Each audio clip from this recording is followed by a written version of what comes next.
works. Remember last time it crashed a whole bunch of times. Hey, Facebook!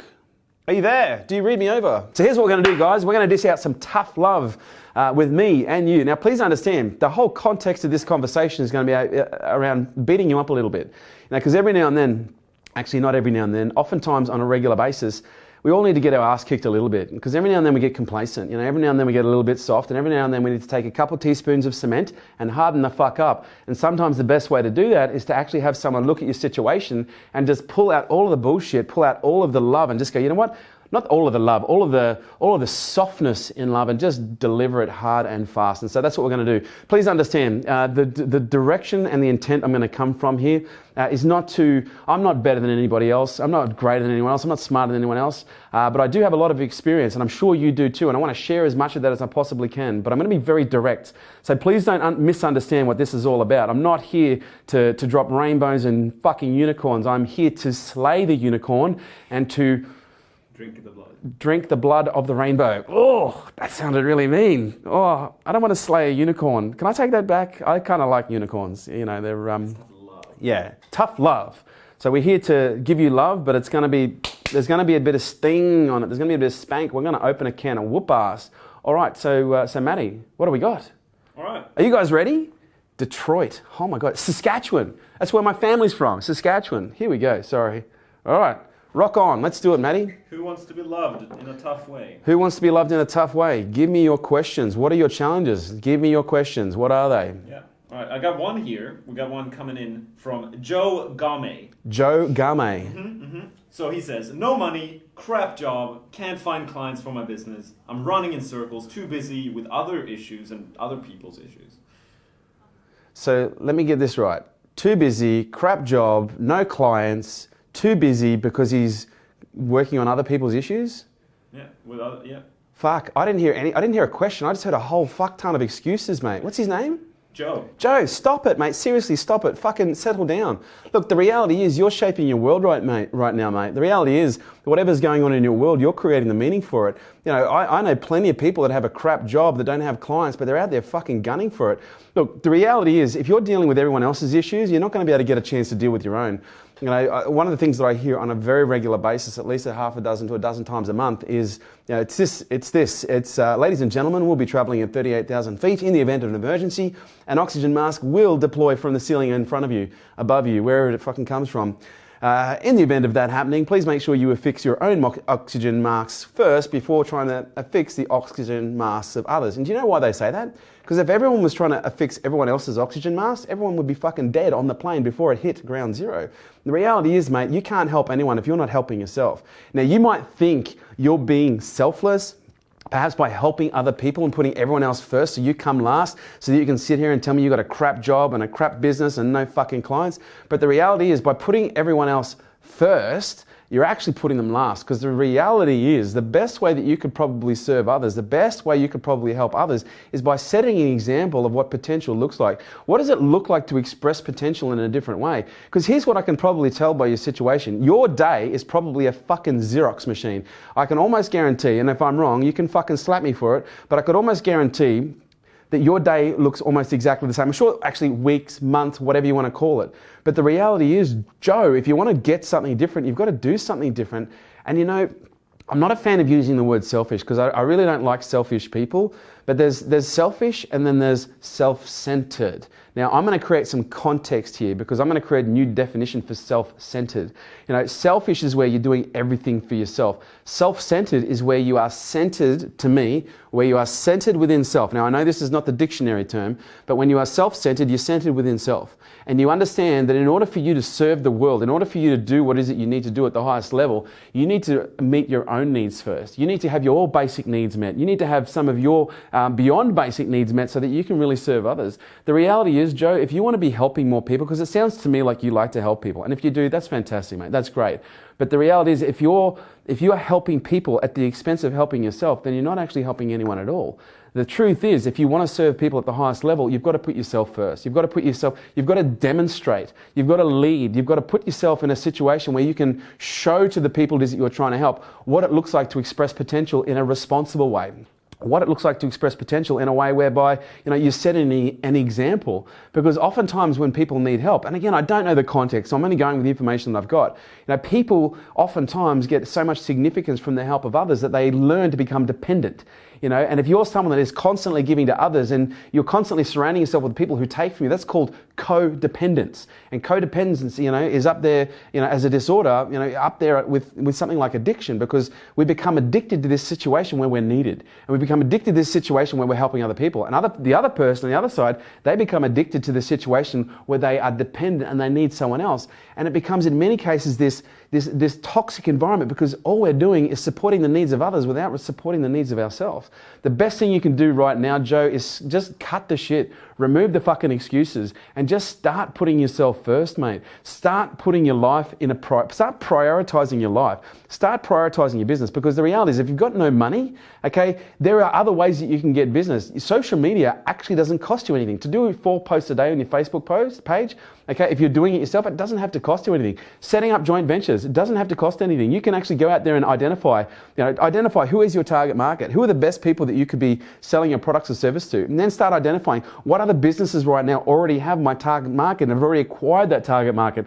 Then you can go and look at those industries and look at those businesses and actually develop a relationship with them. And if you can develop a relationship where you can actually demonstrate that you can provide value above and beyond to those people's clients, what they can based on what they offer, there's a huge opportunity for you to create a joint venture relationship where those people might actually promote you to their clients, promote you to their customers, and actually give you an opportunity to sell your products and services in exchange for whether it be mutual promotion, which in this case it sounds like it wouldn't be the situation, or in some other cases when it comes to profit share. Because the truth is, there are a lot of businesses out there that have customers that are your ideal customer that don't sell what you do, but you could create an additional stream of income for them without them having to do anything, just by partnering with them in a way that'll enable you to get in front of them and provide additional value that will reflect greatly on the business that referred you and create some goodwill for them. But the reality is, mate, in order for you to get there, you've got to change your psychology. Just to get in the situation you're in says to me that the way that you're thinking right now, Joe, it's just not going to get you where you need to go. You need to start thinking different, mate. It needs to start fucking today. It starts now, pal. Do it. Joe, there you go. Joe. Right, what else have we got? We got Jennifer coming in live. Jennifer Bridgman Gockel says. Jennifer Bridgman Gockel. We'll just call you Jen. That's it. Jen for short. How do I let go emotionally from my narcissistic husband? It's paralyzing my ability to move forward. How do I let go from my narcissistic husband? It's paralyzing me to move forward. There are so many things that is wrong with that question. And look, I don't know where to start, but the reality is, if you're positioning your husband as a narcissist, I guess you've got to be asking yourself the question, like, why are you where you are in the first place? Now, I don't want to start getting in here and disassembling anyone's relationship, but for you to come in here and say, how do you separate yourself from your narcissistic husband? It kind of shouts that there's a little bit of a connection there that is almost unhealthy. There's a little bit of a connection there that is almost maybe perhaps a little bit dependent.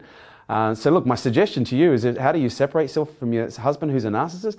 Look, my advice is maybe engage in some form of fucking counseling, but maybe it's time for you to have a look at the relationship and really look at the merits.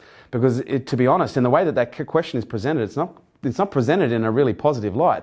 Now, I know the whole context of this conversation is tough love, but the truth is, it sounds like you've dished out a bit of tough love just in your question. Because I guess the question comes down to who defined him as the narcissist? Is this your interpretation? Is this your label? Or is this actually a clinical label? Is this a clinical analysis? Has he actually been? And if that's the case, then maybe there's a greater requirement for you guys to perhaps seek higher levels of support and higher levels of intervention. There is no shame, and I say this hand on heart because I've been there myself. And some of you may or may not know, I went through my own separation early last year, and I've been going through that ever since then. And look, it's not a nice situation for anyone to be in, especially when there's children involved. But there are ways that we can navigate it in a healthy way. Because if a relationship has reached a point where perhaps it's at the end of its expiry date, there's a few things that we can do. The first thing that we can do is we can start communicating open and honestly in a neutral way.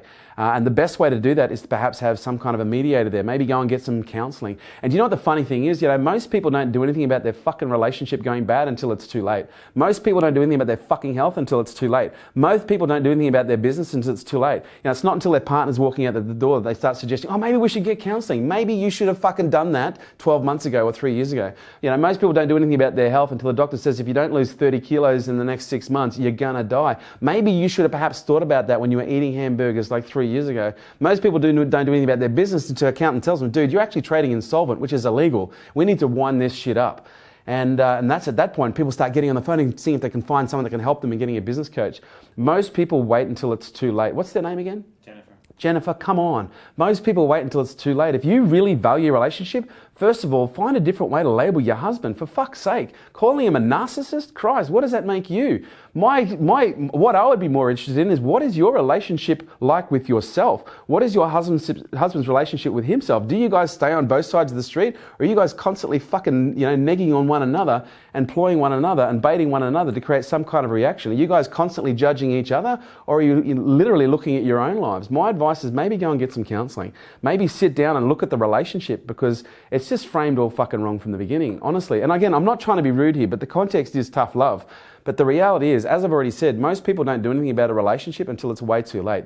If your husband is important to you, if you genuinely love your husband, if a family unit is important to you, then my honest advice is fucking do something. And you've asked a question, which is great, but I'd go one step further. Let me just get rid of that. And I would say do something above and beyond just it's a great first step, but what is the next right step? And if you're not doing counseling, then you need to. And if you have been doing counseling and it's not working, then you need to ask a bigger question. If this isn't going to work, what's a good exit strategy? And if you are going to exit from a relationship, then before everyone loses their shit and goes, oh my God, Kerwin's telling people that they should separate or divorce. I'm not saying anything. But what I am saying is I know for a fact, based on where I am right now, there is the potential for all relationships to end in a healthy way. Okay, relationships don't have to end in a bad way. Relationships don't have to end in a war zone, or a terrorist scenario, or someone being held hostage psychologically or emotionally. The reality is relationships, when ended well, can actually be more healthy than when they're together. I just experienced the most incredible holiday with my ex-wife over Christmas. We had a modern day family holiday. We all went back to Canada together to see the family, which was amazing. I love my Canadian family, absolutely adore them. But the reality was, my wife at the end of it, she said to me, that's the best holiday we've had in 7 years. And the reason is because, and it's not to say we haven't had our challenges, we have absolutely had our challenges as we've gone through our separation, but the reality is we both understand that we're both trying to do our best. We both understand that in our hearts we're good people and we're just trying to do the very best that we can. But the truth is, we both have a child together. The truth is, we've got 7 years invested together, and I don't want that to amount for nothing. Kristen doesn't want that to amount for nothing, and any relationship that you have should never end badly because you've invested so much time. Now, there are certain situations where perhaps there is, abuse involved or violence involved that make it impossible for the relationship to end in a healthy way. But what I am saying is if a relationship has to end, it doesn't have to be bad. Okay, there are ways that you can navigate it in a healthy way. But the best piece of advice I'm going to give you is drive on your side of the street. The reason you are where you are is not because of your narcissistic husband. Okay, it is because of your thoughts, your feelings, and the way that you interpret, process, regulate your emotions and stress, and the behaviors that you engage in. Because the reality is, if you want things to change, then you're in control. Jen, if you want something to change, start with you. If you want someone to, this goes to fucking everybody. Like if you want to change someone, start with you. If you want to change the world, start with you. If you want to change your country, start with your family. If you want to change, your state, start with your suburb. If you want to change, just start somewhere, do something. Think big. There's nothing wrong with thinking big. But if your actions don't follow up the thinking that you're doing, then the reality is, there is no reality. You're living in a delusion. What's next? We got Scott Lindquist. Scott Lindquist. Why would an average business owner listen to me while I'm only making a few hundred views when they could listen to Kerwin, GaryVee, or someone else? Because of who you are. Scott, again, you've already lost. You've already put yourself behind the 8 ball. You've already said them. Why would someone listen to you? The reason that people listen to me or the people listen to Gary is because we have something worthwhile to say. It has nothing to do with how old you are, has nothing to do with who you are, has nothing to do with your background or your ethnicity, and has everything to do with how much value do you provide to your market. Social media has this beautiful way of organically spreading information that people like. You don't have to be the most popular kid in school in order to get an incredible reach. All you have to do is focus on producing high quality content, value-added content, something that's actually going to serve people. And you know what? I was only just saying this. It's come up 3 times in the last 2 days.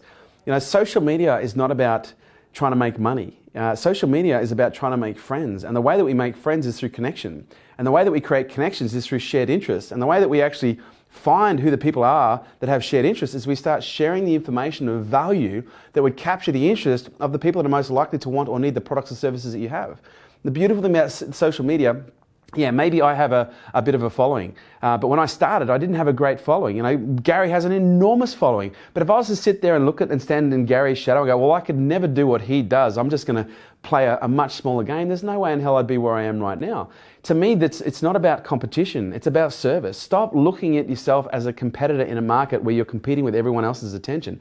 And I know in truth you are, but the reality is it's not a competition. It's not a game of competition, it's a game of service. And the people that can serve at the highest level with the most amount of value, they are the ones that will win when it comes to social media. Find a way to give. Just find a way to give.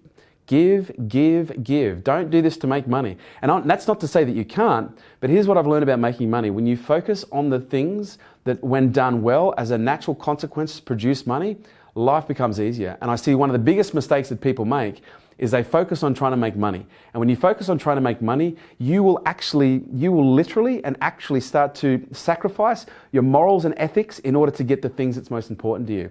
And if you're doing that, then you've completely misunderstood the game from the get-go. Who's next? Jordan Hack. Jordan Hack. He says, how do I hold myself more accountable? How do you hold yourself more accountable? Do you know there's this incredible thing called social pressure? We use this in our organisation on a very regular basis. And social pressure is where you create a high level of transparency around the things that you're committing to doing. So in our organisation, everyone in our organisation knows what our purpose is. Everyone in our organisation knows what our mission is. Everyone in our organisation knows what all the priorities are by department. But everyone also knows the priorities that every individual is focusing on a quarterly basis.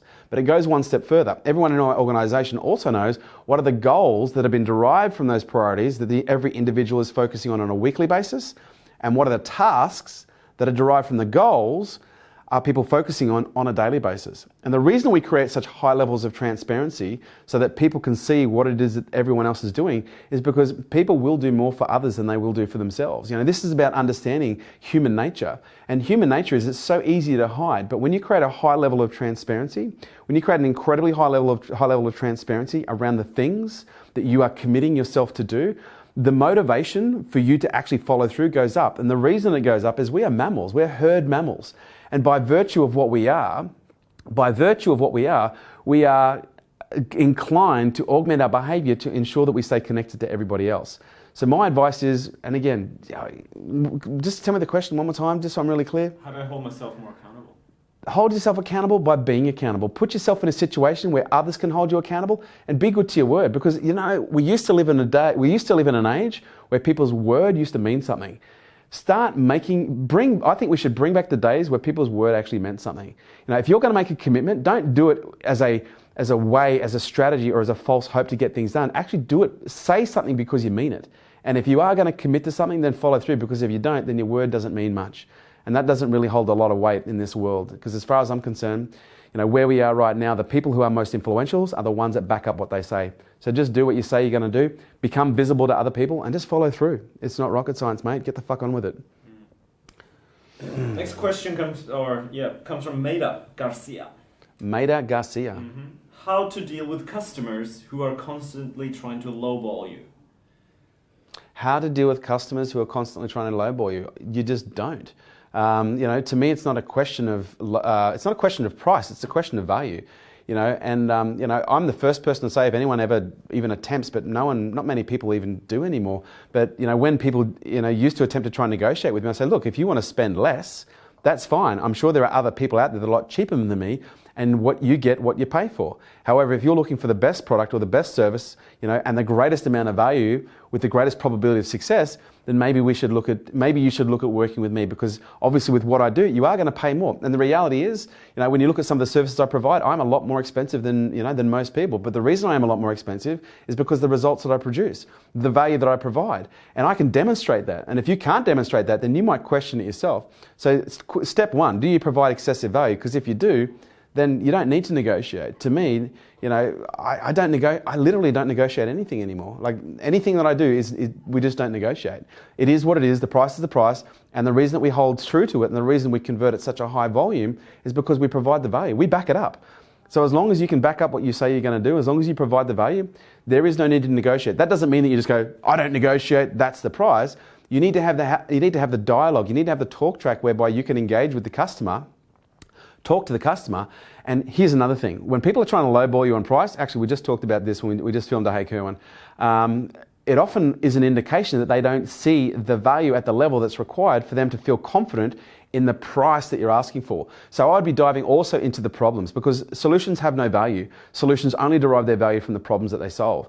And if you haven't been able to identify the cost of a problem, okay, if you haven't been able to identify the cost of the situation that the customer's in that you can solve, then chances are you are going to get people that are going to come to you asking for a discount because they don't see the value in what you provide. Whereas if you can sit down with someone in the sales process and actually ask them questions like, so, what is the cost of this problem per month? How many months has this been going on? What is the cost of this mentally? What is the cost of this emotionally? What is the cost of this physically within your family and within your health? You start to build a case. You start to build evidence to suggest that what you have is worth a premium. And if you can do that, then people won't question the price. Yeah, it really just comes down to, number one, being able to dollarize the problem that they've got. So when they do lowball you, they go, well, as you can see, because if you're solving a $50,000 problem for $5,000, okay, and someone tries to lowball you, say, okay, John, I'm a little bit confused. We've already discussed that the problem you have has cost you $50,000 in the last 12 months. Okay, the solution that I have is only $5,000, which is incredibly, incredibly cheap and economical in comparison to a $50,000 problem. And now you're wanting to lowball me at $2,500? Something doesn't make sense about this. What is it? Because I'm offering to solve a $50,000 problem for just $5,000. And as far as I'm concerned, that's a bargain. What am I missing?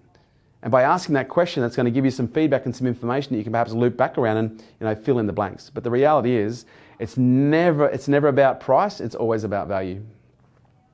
Absolutely right. We've got a final question to squeeze in here. Ooh, one more. Who's the last? It's not even a question. It's a story. Oh, a story. From Kelly. Oh, am I going to smash this person? I don't know. Kelly. Oh, be warned. She says, I'm afraid to leave the herd I know and not being able to find a new one. And if I'm successful, then people will notice me, and that's very uncomfortable. That's what she says. So I'm scared to leave the herd. She's afraid to leave the herd and not being able to find a new one. Yeah, but I can see why you want to leave the herd, because you've already suggested by the second part of that question that you're afraid of what people will think of you when you become successful, which suggests to me that the herd you're around already are people that are negative towards successful people, which speaks volumes. First and foremost, congratulations on having the level of awareness that's required to acknowledge that the herd that you're in is not quite right. It's time to get out of the herd. I will acknowledge that. The second thing, you care about what other people think when you become successful, unless you can mitigate that. Now, by the way, that's normal. That's primal. We are herd mammals. And as mammals, we like to congregate in herds. And when it comes to us congregating in herds, we take very seriously the opinions of those herd members, because they are the ones that can essentially eject us from the herd. But if you eject yourself from your own herd, okay, first and foremost, you've won. Secondly, you need to start putting yourself and surrounding yourself with people who are already going in the direction, or have already gone the path, or have created the success that you're looking for. Because here's what's happened when you put yourself in the right herd. Because if you're in a shit herd, if you're in a herd that is afraid of success and negative towards success, and every time they see you going after success, they tell you that you shouldn't, they tell you that you're greedy, they start pulling there and pouring their shit on you. Okay, that's their behavior, because they're afraid that you're going to leave them behind and they want to bring you back. Whereas if you start hanging around with people that are already successful, that are on the path, and they see you reflecting the old behaviors, the old habits, well, I don't want to go there, I'm afraid, or whatever the fucking stupid story is that you've got, they will start correcting you in the opposite direction and holding you to a higher standard. The reality is, you are behaving in a way that is acceptable to everyone around you right now. And if you want to be okay with developing a level of success that right now you're uncomfortable with, start surrounding yourself with other people who have already gone there, who are already there, and who will provide a level of comfort around the success that you've got. Because if you don't, if you stay around the people that constantly tell you that your success is bad or what you're doing is wrong, okay, over time, that's going to be mentally destructive. Over time, they're going to get into your head a little bit at least. It's going to prevent you from fulfilling and expressing your full potential. You need to start hanging around with people that when they see you behaving in a way that is exhibiting, the traits of perhaps self-sabotage, they're going to step in and say, come on, pull it in. You better than that. You can do this. And then when they see your success, rather than negating it and telling you that you're greedy or telling you that you're selfish or whatever the story is, they will congratulate you. They'll celebrate and they'll acknowledge you. You know, there's an enormous amount of power in the frequency of the people we put ourselves around. And if you're not in the right herd, get out. Just get the fuck out. Now, that doesn't mean that you can't visit these people, but here's what I know. A herd will oftentimes unwind the strongest psychology over time. And who you surround yourself with will have an incredible reflection on where you go from here. So if you want more, start hanging around with people that are in the same game as you. Start hanging around with people that have the same psychology as you. Start hanging around with people that are on the same journey as you. Because the truth is that they're out there. You're on fucking Facebook. There's like, you know, there's like 100, 500, I don't know how many fucking comments there are. Start looking for people in your area, okay, that you can connect with, and start connecting with people. And they don't even have to be in your area. Connect with them online, and start being very careful about who you share information with around some of the things that you're doing. Because if you know that if you tell your brother that you're doing this and he's going to hack on you and tell you that you're an idiot and you're taking a risk and there's something wrong with you, don't tell your brother. You know, I'm not immune. I've had family members around me that tried to convince me all through my early business career that I was making mistakes constantly. So, did I divorce them and never speak to them again? No, I just was very careful about how much time I spent around them. But most importantly, I was stupendously careful about the conversations that I had. I made sure that I was very careful about the things that I mentioned around the people that I knew were going to actually try and undermine me. Just get around the right fucking herd. It's not rocket science. Get in there. Do it.